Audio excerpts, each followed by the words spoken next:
Hello there, Star Wars fans. Today I want to go all over the Jedi unknowingly giving into the thing they feared the most: fear itself.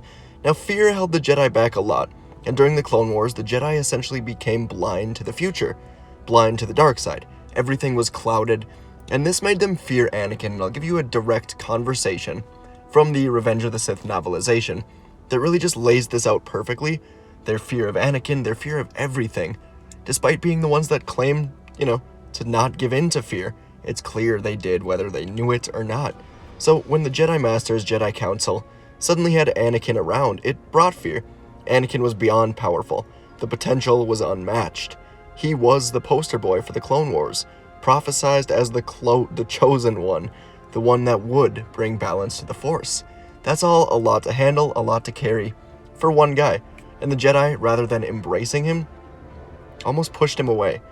With the Jedi being blind to the future, this prophecy made them nearly fear Anakin, fear themselves for what was going on within Anakin.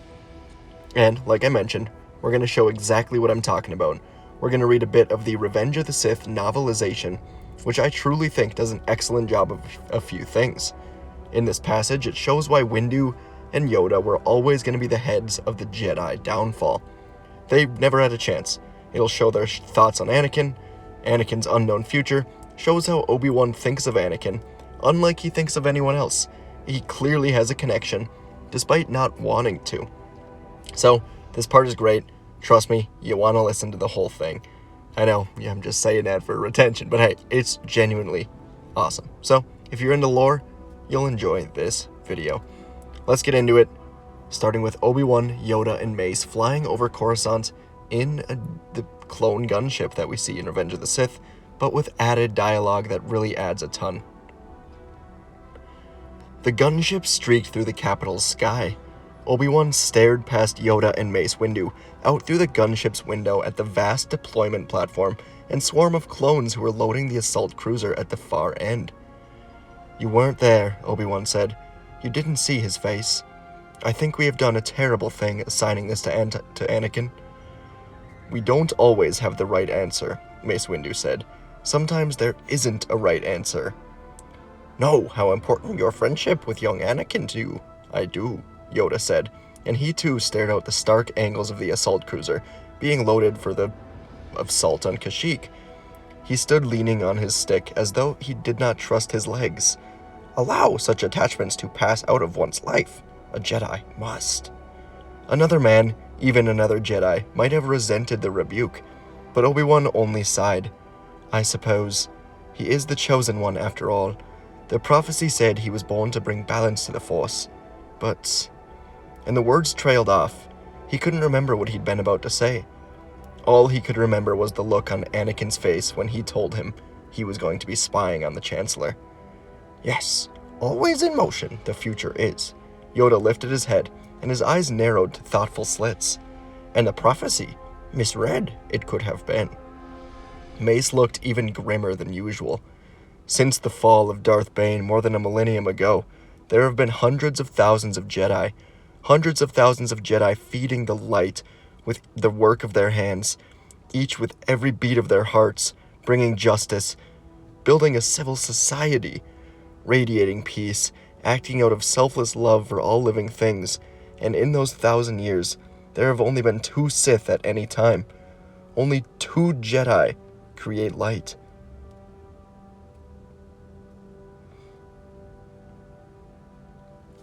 Only 2. Jedi create light, but the Sith do not create darkness. They merely use the darkness that is always there, that has always been there. Greed and jealousy, aggression, lust, fear, these are all natural to sentient beings. The galaxy, the legacy of this jungle, our inheritance from the dark side. "I'm sorry, Master Windu," Obi-Wan replied, "but I'm not sure I follow you. Are you saying, to follow your metaphor, that the Jedi have cast too much light?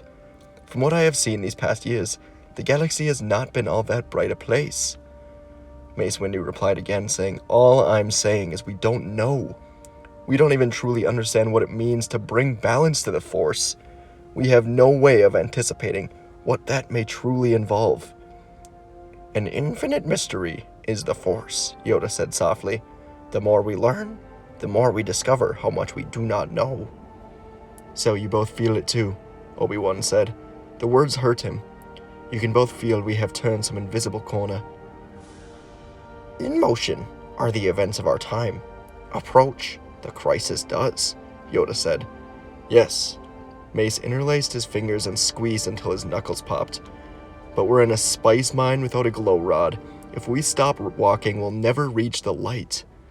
And what if the light just isn't there? Obi-Wan asked. What if we get to the end of this tunnel and find only night? Faith must we have. Trust in the will of the Force. What other choice is there? Yoda asked. I'm going to chime in here just to say that's what the downfall of the Jedi was. Not just acting on their own instincts. Yes, obviously trust in the Force a lot. That's what Qui-Gon preached. But Qui-Gon also preached knowing when to act on the will of the Force. Yoda there. Alright, jumping back in.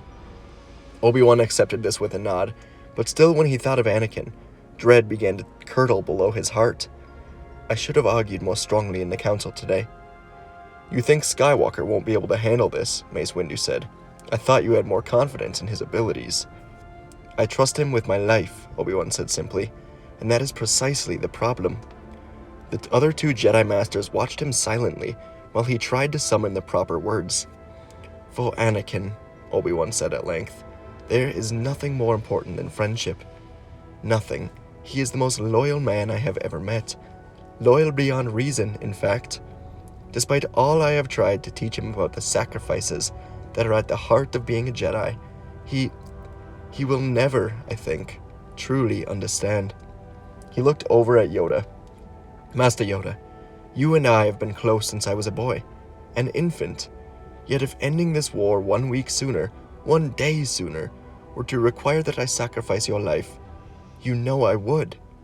As you should, Yoda said, as I would yours, young Obi-Wan. As any Jedi would any other, in the cause of peace. Any Jedi, Obi-Wan said, except Anakin. Yoda and Mace exchanged glances, both thoughtfully grim. Obi-Wan guessed they were remembering the times Anakin had avoided orders, the times he had put at risk whole operations for the lives of thousands, the control of whole planetary systems, to save a friend. More than once, in fact, to save Obi-Wan. I think, Obi-Wan said carefully, that abstractions like peace don't mean much to him. He's loyal to people, not to principles, and he expects loyalty in return. He will stop at nothing to save me, for example, because he thinks I would do the same for him. Mace and Yoda gazed at him steadily, and Obi-Wan had to lower his head, because, he admitted reluctantly, he knows I would do the same for him. Understand exactly where your concern lies. I do not. Yoda's green eyes had gone softly sympathetic. Named your fear must be, before banish it you can. Do you fear that perform his task he cannot? Oh no, that's not it at all. I am firmly convinced that Anakin can do anything, except betray a friend. What we have done for him today, asked him to do, what we have done to Anakin today, we have betrayed his trust, and we now ask him to betray a friend of his.